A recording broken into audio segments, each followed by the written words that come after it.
I'm a 19-year-old musician, change seeker, taco truck expert, and robot.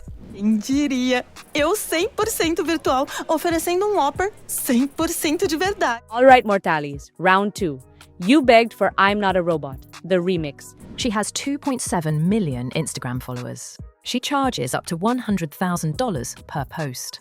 She has worked with Prada, Calvin Klein, BMW, and Samsung. She has never left the house. She doesn't have a house. She doesn't have a body. She has never eaten a meal, attended a fitting, or signed a contract in her own name. She is not a person. Lil Miquela is a computer-generated character built by a Los Angeles startup called Brud, and she is earning between $10 and $11 million a year from brand partnerships with some of the most prestigious companies in the world. And the brands are not embarrassed about it. They are scaling it up.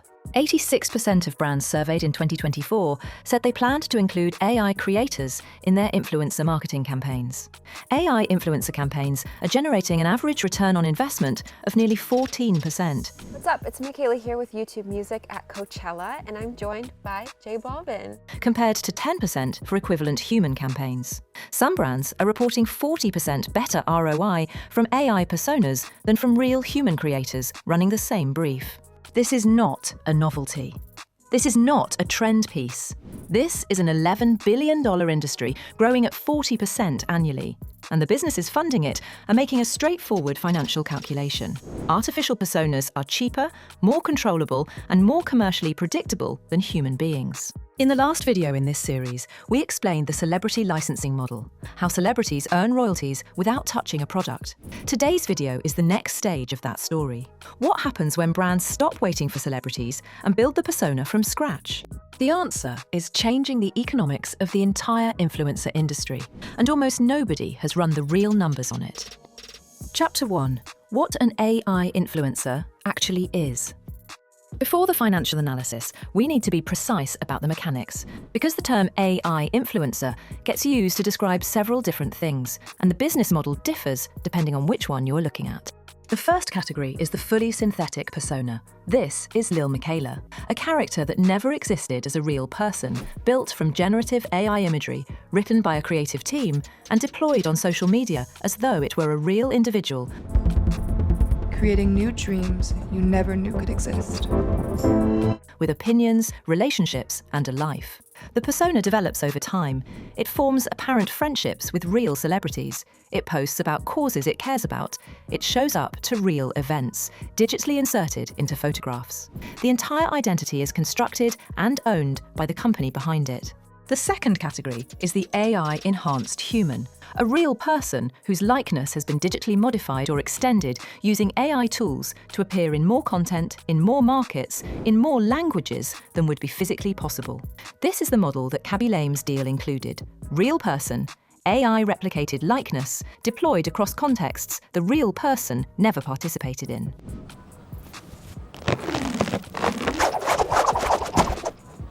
The third category is the corporate virtual spokesperson. Ludo Magalu, who we will come back to, is a branded character created by a retail company to represent its products. She is not pretending to be a real person. She is explicitly the animated face of a brand, running on the same model as a mascot, but with the reach and engagement mechanics of a social media creator. Each of these models has a different financial structure, but they all share one fundamental property that is changing the economics of the influencer industry. The persona is intellectual property. It is an asset the company owns. It does not age, it does not burn out, it does not have opinions that conflict with its brand partners, and it cannot fire its manager and refuse to post. That combination of properties is worth a specific amount of money to brands, and that amount is going up. Chapter 2. Lil Miquela and the $125 million company Sequoia-backed. Lil Miquela launched on Instagram in April 2016. For nearly 3 years, nobody at Brood confirmed whether she was real or fictional. She posted about her feelings, her relationships, her political views. She collaborated with real human influencers. She appeared in photographs with real people. She built a parasocial audience Everything seemed unimaginable when I was just a few lines of code. on the same mechanism that human influencers use, the sense that you are watching a real person's real life, and that their choices and preferences are meaningful signal about your own. In 2019, Broad raised $30 million from Sequoia Capital and Andreessen Horowitz. Those are not casual investors. Sequoia Capital backed Google, Apple, PayPal, YouTube, and WhatsApp. Andreessen Horowitz backed Facebook, Twitter, Airbnb, and Coinbase. When those two firms put $30 million into a fictional 19-year-old on Instagram, they are not making a social media bet. They are making an IP bet.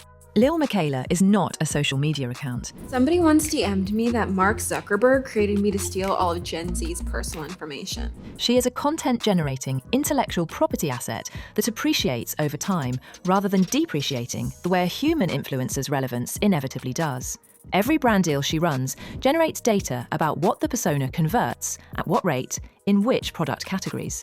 Every campaign makes the IP more commercially legible to the next brand partner. Every follower who engages with her content without knowing or caring that she is fictional is proof that the parasocial mechanism works without a real body behind it. Brood's valuation reached $125 million. Not because Lil Miquela has 2.7 million followers, that is a mid-tier human influencer's numbers. Because Lil Miquela generates $10 to $11 million a year in brand deal revenue, with no talent to pay, no agent to negotiate with, no risk of a personal scandal, and no ceiling on the number of campaigns she can run simultaneously. Silicon Valley's most sophisticated investors put $30 million into a fictional 19-year-old. That is not a bet on social media. That is a bet on intellectual property. And they were right. Chapter 3. Aitana Lopez, the European blueprint anyone can build. Lil Miquela required VC funding and a Los Angeles startup with engineering infrastructure. Aitana Lopez required a small fashion agency in Barcelona and a subscription to image generation software. The Clueless is a boutique fashion and AI agency founded in Spain. In 2023, they created Aitana Lopez, a 25-year-old pink-haired AI model with a passion for gaming and fitness. Let's work that vellum magic. How does it work? Easy. Like, too easy. Because they could not afford to pay human models for their clients' campaigns. That is not a technology story. That is a cost structure story. Aitana Lopez now has over 300,000 Instagram followers. She earns approximately €10,000 per month in brand deals, rising to 11,000 in peak campaign periods. She holds 3 full-time brand partnerships. She charges over €1,000 per advertisement. For context, a human micro-influencer at 300,000 followers typically earns between €500 and €2,000 per sponsored post. And they take between 60 and 80% of any deal that comes through an agency. The agency keeps 20 to 40% as commission. The Clueless keeps 100% of every Aitana Lopez brand deal. There is no talent. The persona is wholly owned. Every euro that flows from a brand partnership goes directly to the company that built the character. 0 agent fees. 0 talent negotiation, 0 risk that the talent will decide to take a different direction with their content, decline a campaign brief, or become publicly associated with something the brand does not want to be near. The structural insight here is more important than the numbers. Lil Miquela proved the model works at VC-backed scale. Aitana Lopez proved the model works at boutique agency scale. You begged for I'm Not a Robot, the remix, because apparently some of you are still like, The barrier to building an AI influencer persona has collapsed to the point where any agency, any brand, and in some cases any individual with the right tools and enough consistency can create a content-generating IP asset that earns brand deal revenue. The talent agency model, find humans, represent them, take a cut, is competing with a model where you skip the human entirely and own the asset outright. That competition has a predictable long-term winner. Chapter 4. Why brands are switching, the ROI numbers.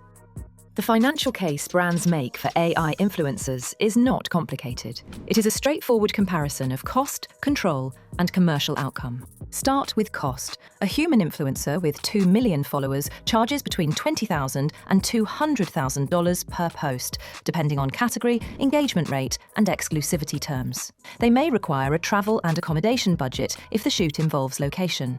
They have agents who add approval riders to contracts. They have managers who negotiate usage rights. They have lawyers who review the terms. The effective cost of a single campaign post, by the time all the ancillary costs are included, can be 2 to 3 times the headline fee. An AI influencer at equivalent follower count charges a flat rate negotiated directly with the IP company. No ancillary costs, no agent commissions, no travel budget, no approval riders requiring the celebrity to sign off on every caption variation. One contract, one payment, complete brand control over every word in every post. Then there is availability. A human influencer posts according to their own schedule, their own energy, their own priorities. I don't really know how to rap, so this is gonna be fun.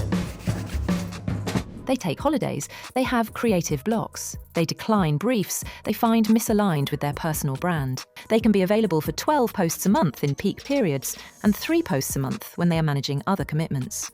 An AI influencer posts on whatever schedule the brand requires, 7 days a week if the campaign demands it, multiple times daily during a product launch window, simultaneously in English, Spanish, Mandarin and Portuguese, with no additional cost beyond the translation.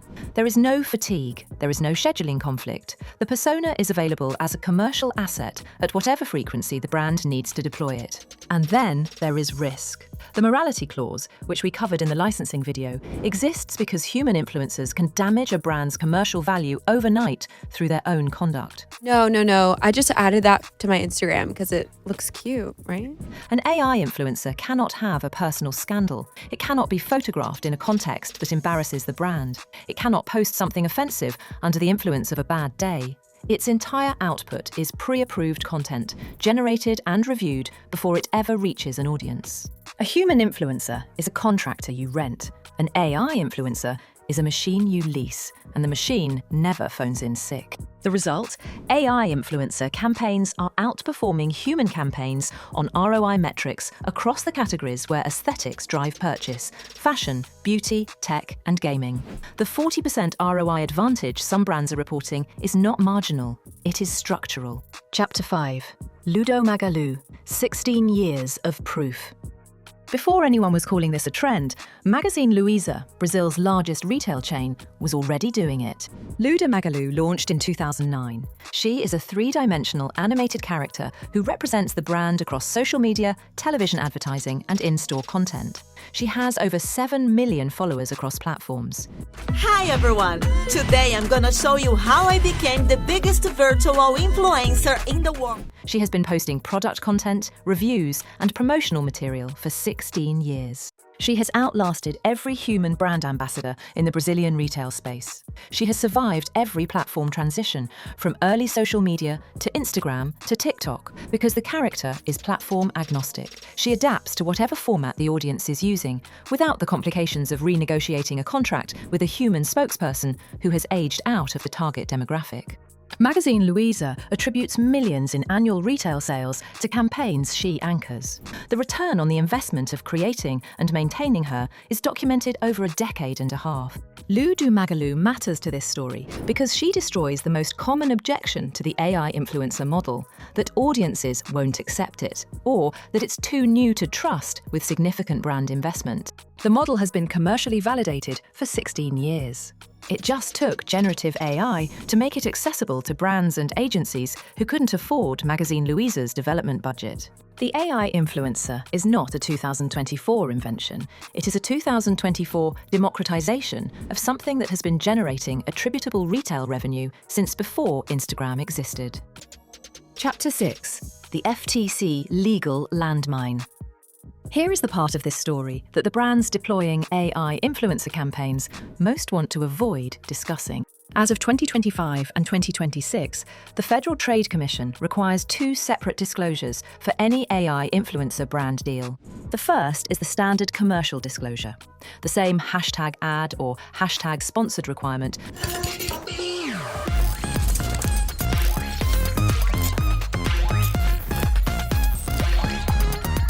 that applies to every human influencer campaign. The audience must know this is a paid partnership. The second is new, and it is the one creating compliance headaches across the industry. The audience must also be explicitly informed that the persona is not a real person, that the influencer is AI generated. This creates a paradox that the industry has not yet resolved. The commercial effectiveness of an AI influencer, particularly a fully synthetic persona like Lil Miquela, is partly built on the parasocial relationship the audience forms with the character. That relationship works the same way it works with human influencers. The audience feels a sense of connection, of shared identity, of trust that the persona's choices reflect something real. The credibility of the brand partnership is downstream of that trust. Mandatory disclosure that the persona is AI potentially undermines the mechanism that makes the partnership commercially effective.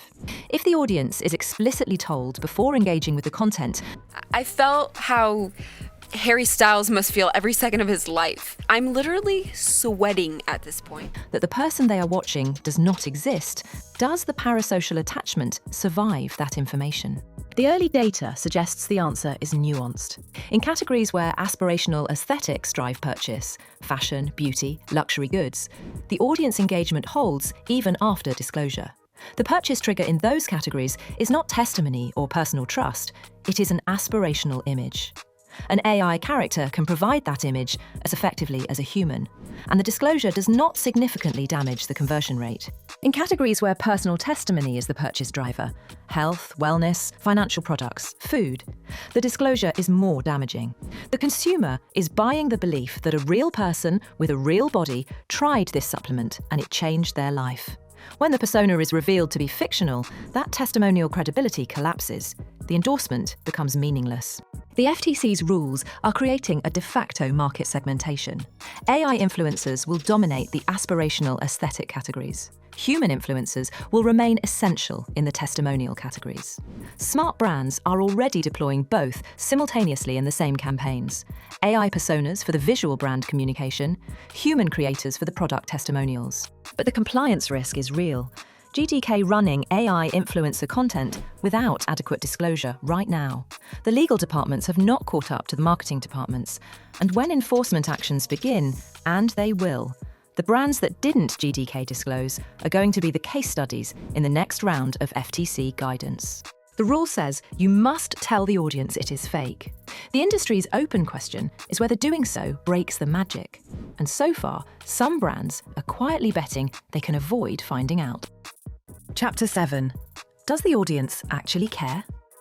The most counterintuitive finding in the AI influencer research is not about ROI or cost structures. It is about the audience. Studies examining engagement rates between AI and human influencers in comparable categories find that virtual influencers deliver up to 3% higher engagement than their human equivalents, not lower, higher. This defies the intuitive assumption that audiences prefer authenticity, that knowing the influencer is AI-generated would reduce the connection, and that brands should therefore treat AI influencers as a cost-cutting compromise rather than a genuine upgrade. The reason engagement is higher in the aesthetic categories is structural. An AI influencer presents products in idealized conditions with perfect consistency. Every image is lit correctly. Every background is precisely calibrated to the brand aesthetic. Every caption hits the correct tone. There are no bad days, no unflattering angles, no authentic human messiness that creates cognitive dissonance with the brand's visual identity. I have a lot of really amazing, very sweet people who take the time out of their day to encourage and support me, so For beauty brands selling a specific aspirational version of physical appearance, the AI persona is not a substitute for authenticity. It is an improvement on it. The fantasy is more perfectly maintained because the person embodying it is not actually subject to the realities of having a body. The audience splits along predictable lines. Younger audiences, particularly Gen Z, show lower resistance to AI personas than older demographics. This cohort has grown up in environments where digital avatars, game characters, and virtual personalities are normal categories of social identity. The line between a real person and a constructed persona was already blurry before AI made construction easier. But the segmentation by category is the more actionable finding. In fashion, beauty, tech, and gaming, the aspirational aesthetic categories, AI wins on engagement and conversion. robots and aliens, I like to think, are friends because they're just trying to survive in a world that's made for humans. In health, parenting, food, and personal finance, the testimonial trust categories, human creators retain a structural advantage that disclosure requirements make nearly insurmountable for AI personas. The brands that are winning in this environment are not choosing between AI and human. They are mapping their product category against those two columns and deploying the right model for the right brief. AI for the look, human for the story. That is the market as it exists right now. And the column on the AI side is getting longer. Chapter 8. The three-party model reimagined. In the licensing video, we walked through the three-party model: the licensor, who owns the IP, the licensee, who manufactures the product, and the consumer, who buys it. The AI influencer economy runs a variation of that model, and understanding the structure tells you who is building wealth in this industry and who is being displaced. In the human influencer economy, the deal flows like this. Brand approaches talent agency. Agency negotiates terms. Human influencer creates content. The human keeps between 60 and 80% of the deal value. The agency keeps 20 to 40%. The brand gets the content and the reach. In the AI influencer economy, the deal flows differently. In this relationship, I didn't always speak up, and it really affected someone I cared about. Brand approaches the IP company, Brud, the clueless, or whoever owns the persona. The IP company negotiates terms and delivers the content. The IP company keeps 100% of the deal value. There is no talent to split with. The persona is a wholly owned asset. The human influencer is a contractor. The AI persona is a trademark. Brud is not valued at $125 million because Lil Miquela has followers. Brud is valued at $125 million because Lil Miquela is a perpetual IP asset that generates royalty-equivalent income with no human ceiling on the revenue. The persona does not age out. Its relevance does not peak and decline the way a human creator's does. As long as the character is maintained and the content stays culturally relevant, the income stream continues indefinitely. This is the celebrity licensing model applied one level further. Paris Hilton licensed her name to manufacturers and collected royalties. Brud manufactured a name from scratch and is collecting the equivalent of royalties. I love this dress. This is Michelle Torres, and I wore this in my Cooking with Paris show. From every brand deal the fictional name generates. The IP company is the licensor. The brand is the licensee. The AI persona is the trademark. And the trademark, unlike a human being, never burns out. Chapter 9. What this means for human creators. The honest answer to what the AI influencer economy means for human creators is that it creates pressure in exactly the categories where human creators are most interchangeable. A human influencer who has built their commercial value primarily on aesthetics, posting aspirational images of products in good lighting with a consistent visual identity, is directly competing with a model that can do the same thing at lower cost and higher consistency. That competition will eventually produce outcomes that favour the machine, particularly as generative AI image quality continues to improve. A human influencer who has built their commercial value on genuine personal testimony. Foam cannon, thank God. But yes, people spilling drinks. That's why I ended up making a rule. The credibility that comes from being a real body with real experiences, making real choices about products that affect a real life, is not easily replaceable. The FTC disclosure requirement reinforces that structural advantage. Audiences in the testimonial categories want to know they are hearing from a real person. The regulation makes that distinction legal and enforceable. The market is bifurcating. The aesthetic layer of the influencer economy is moving toward AI because the AI is better at aesthetics than any human can sustainably be. It never has a bad day, it never has a bad angle, and it is available at whatever posting frequency the brand requires. The testimonial layer is moving toward a premium on genuine human credibility because the alternative has been legally marked as fake and commercially disadvantaged in the categories where trust drives purchase. The human creators who will be most affected are the ones in the middle, the aspirational lifestyle creators who have been treating their own authenticity as a feature without building the kind of genuine personal testimony relationship with their audience that AI cannot replicate. The human creators who will be least affected. I love this too. This is from Dolls Kill, and it's one of my favorite brands.